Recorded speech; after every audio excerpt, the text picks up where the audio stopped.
नरेंद्र मोदी सरकार ने मौजूदा मॉनसून सत्र में लंबे समय से अटके पड़े जीएसटी बिल को पास कराने के दावे सत्र की शुरुआत में ही कर दिए थे, लेकिन अब तक बिल पर आम सहमति बनती नहीं दिख रही है। मंगलवार को वित्त मंत्री अरुण जेटली ने राज्यों के वित्त मंत्रियों से बैठक की, जिसमें कई राज्यों के जीएसटी के मौजूदा प्रावधानों पर असहमति जताने के बाद सरकार इस हफ्ते जीएसटी को सदन में नहीं लाएगी। सरकारी सूत्रों का कहना है कि इस हफ्ते एक बार फिर सभी दलों, खासकर कांग्रेस से बात की जाएगी और अगले हफ्ते बिल पेश करने की कोशिश होगी। राज्यों के साथ बैठक में सिद्धांत पर सहमति बनी है कि जीएसटी दर मौजूदा स्तर से कम रहनी चाहिए।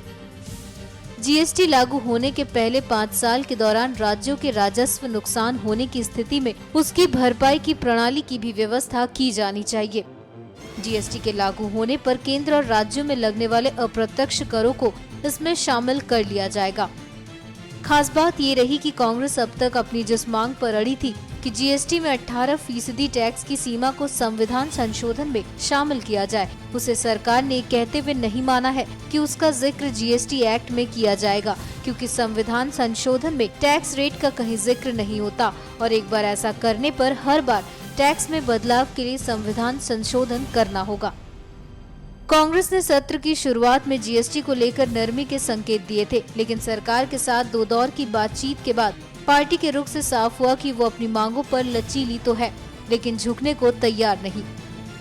राज्यों के वित्त मंत्रियों की बैठक में कांग्रेस शासित राज्यों ने सरकार को ये संकेत दे भी दिए।